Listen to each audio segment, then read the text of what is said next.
Alright, I'm gonna try and make this video as quick as possible. I had a request a couple requests just to show how much, or how the program actually works. The Adobe Media Pro works beta, like with trying to do a full project. So I'm gonna try and do something quick with some stuff that I just shot today and some last night.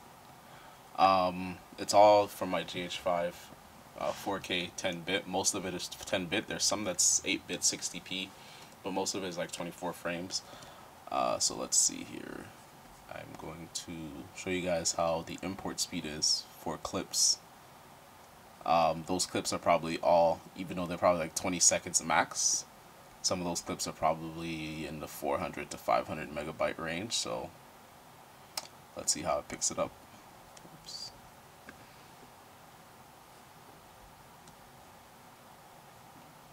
Okay, so I'm going to be importing about, I think it's 10 clips or so. Let's see how that goes. Oops.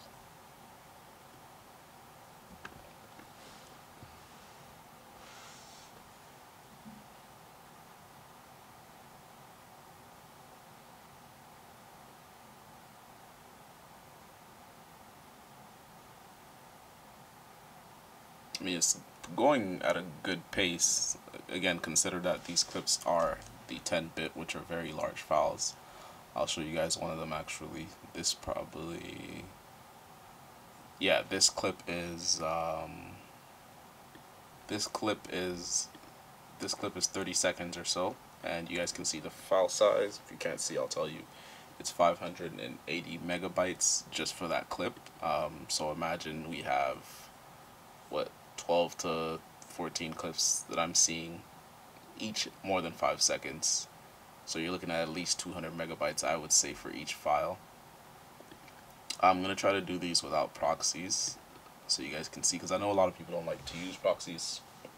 A lot of people don't know how to put them on properly. I'm still learning. I use them, but I'm still learning like better methods to put them into the project. But they work. But I'll show you guys how it works without proxies. So I'm going to try and preview it here. It's in full resolution. Runs clean. Let's do some scrubbing. Scrubbing is okay, not too fast, but it's not like super laggy. I'll put it at a quarter.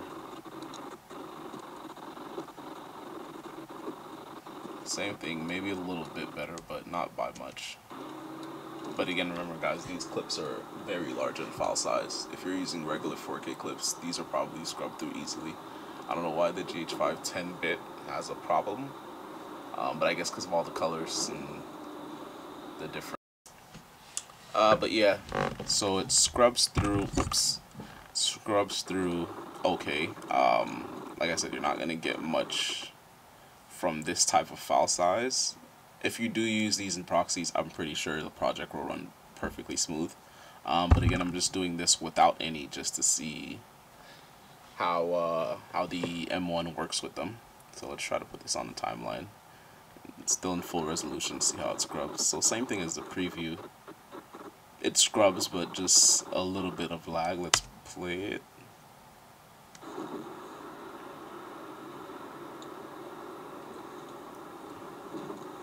It's playing. It's a little tiny bit laggy. But again, it's at full resolution. And this specific file, I believe it was, let's see.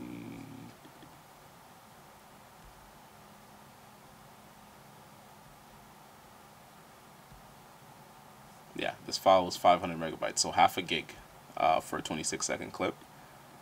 So again, these are big file sizes. And again, like I mentioned in the previous video that I made, when you're working with the 10-bit, especially for the GH5, if you're stacking certain clips, it starts to get a bit more laggy with this specific type of file. Like you'll see here.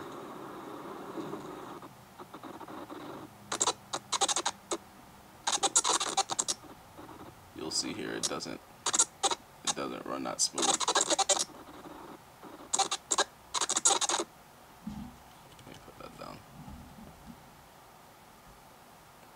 And say if I were to put, I don't know, I'll put this here at the top or something. Oops.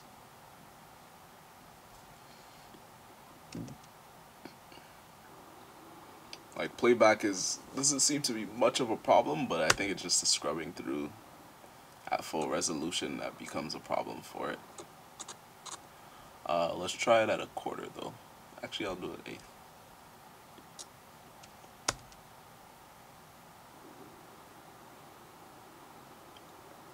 And it still has a little bit of trouble. I honestly just think it's the type of file that it is that doesn't allow it to flow through easily. But again, like I said, if you use proxies, like on my old computer, 4K 10-bit would not play at all. Like it wouldn't even, like if you're trying to put it even at 1/16 resolution, it's not gonna go anywhere. So the fact that it plays a little bit with a file that's that big at an eighth, then it shows you that the computer is powerful. I'm pretty sure Adobe just still has to work on the app before putting out the full version so that it could work a little better. Like I'll show you guys, I do have a 4K 8-bit 60p clip here, and I'll show you guys how that plays. Let me put it on the preview first. So at full preview, there's not much movement in this clip, but it scrubs through smoothly. I'll play it back. Yeah, it plays smoothly, and see it on the timeline. I'll put it at full first. It runs through smoothly. Yeah, it works a lot smoother with the 8-bit as compared to the 10-bit. I'll even try to, like, I don't have many 60p or 8-bit files on this, so I'll try to multiply this clip and see if it does anything. Try to stack it and move it around.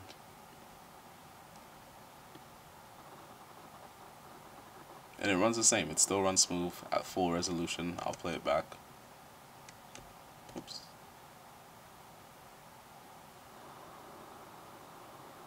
There was a tiny bit of lag there for a second, but it's still running fine.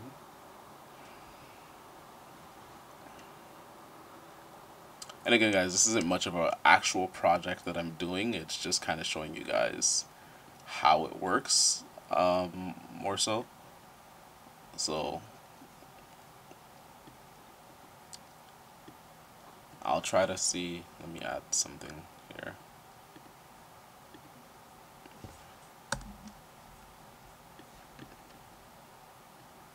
I'll add an adjustment layer and just try to add some color with the stock colors they have.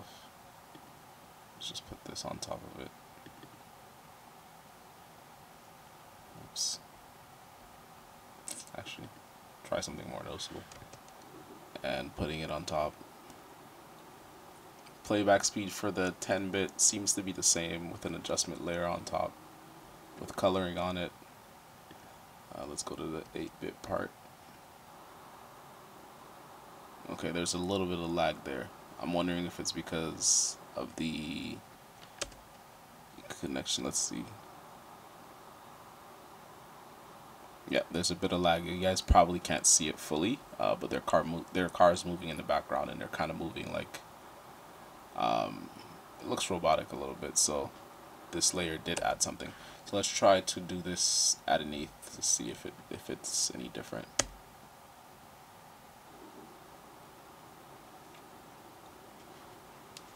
So pretty much the same thing for the 10-bit. Let's go to the 8. It's running better at an eighth for the 8-bit.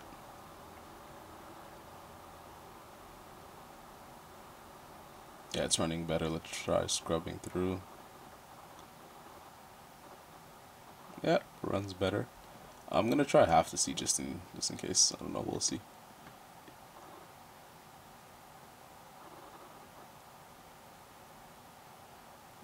It's running okay, not perfectly smooth, but it's running all right.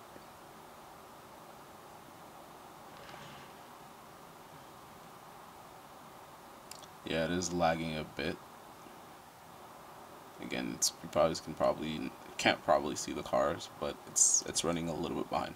But again, I'm sure if you guys end up using proxies, these will run much smoother. You can do, like I said, it's still in beta stage, so Adobe's not finished with the completion of the app yet. So hopefully when they do finish it, it'll be a little bit more responsive.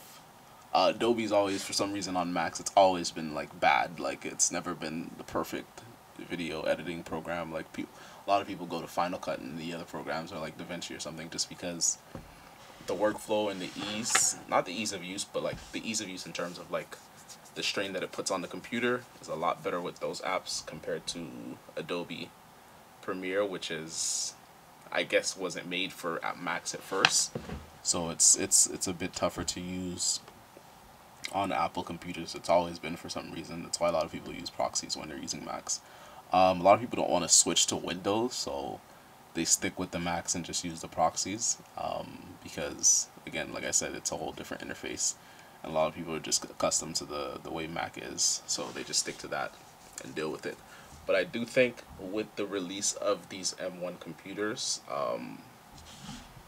the power that the chip has been able to basically show that if Adobe can perfect this app, that a lot of people will be able to use it, and not have any complaints with Adobe, in terms of like the editing power. Because a lot of people I know, they had like high powered Macs where you probably would buy it for like 3K, 4K, and you'd still have problem playing clips like this, and then you'd have to use proxies.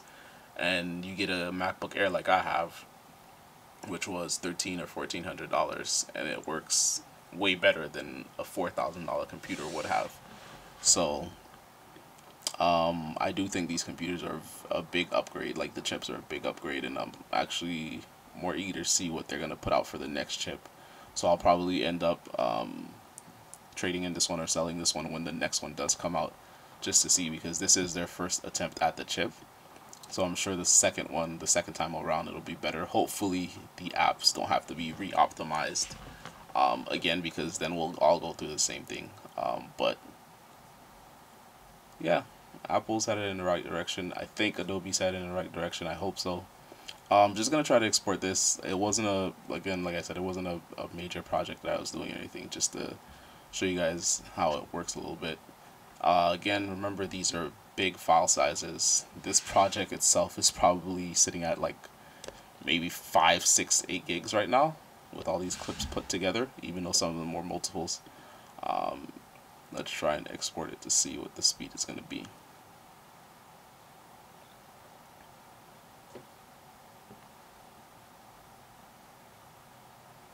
So it's a 2 minute and 31 second file. I'll try to do it. I'm gonna do it in 1080 actually. And again, remember, like I said, guys, I don't know if you can see it down here, but the file size says 14,000 megabytes, which is 14 gigs, I believe. In the beta app, Adobe did say don't worry about those file sizes. Those are not the correct file sizes. So don't worry when you see a file size that says 500,000 megabytes, because that's not the actual file size. That's something that they hopefully fixed in the near future. So let's see here. I'm going to export it in 1080 H.264.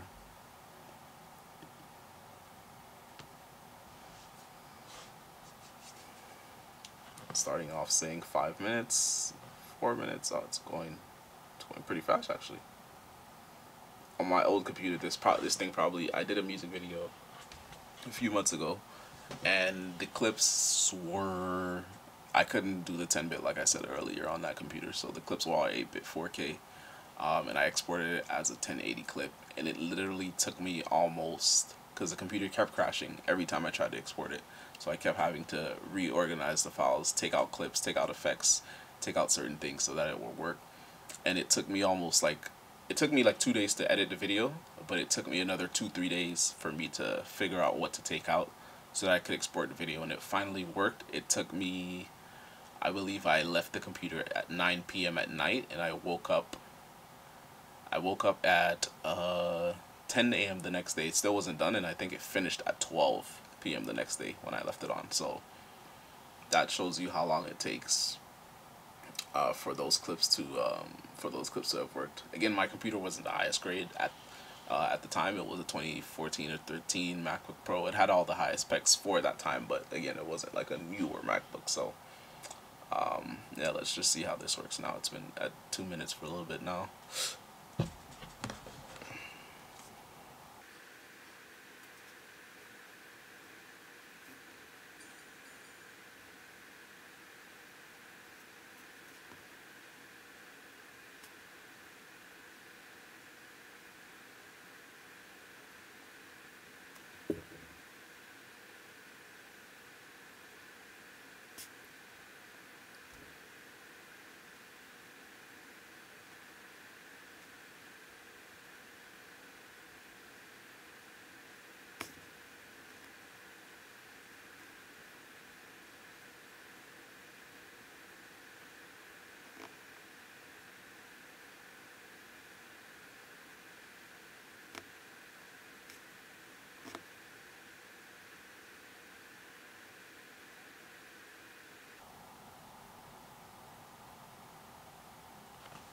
And it's finishing up right now. So that was about 3 minutes. It took to export it. It's a 2-minute file. A lot of 4K 10-bit clips and a few 8-bit 60p clips. Just added an adjustment layer and color correction to it. And I did it mostly at an eighth, but I put it to a half. Well, that doesn't really matter in export speed, but let's go see how it came out. I think I exported it here.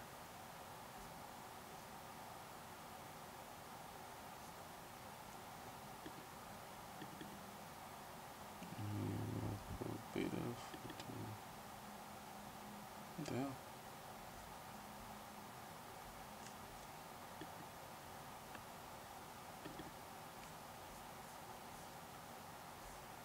Oh, there it is. So the file size came out to 349 megabytes. Again, like I said, guys, that 14,000 that you're gonna see is not the correct file size. It came out to 349 megabytes at full 1080p. Yeah, and this is how it came out. 2-minute 31-second video. This is Toronto anyway. Or, by the way, if anyone is asking, if you don't recognize the CN Tower.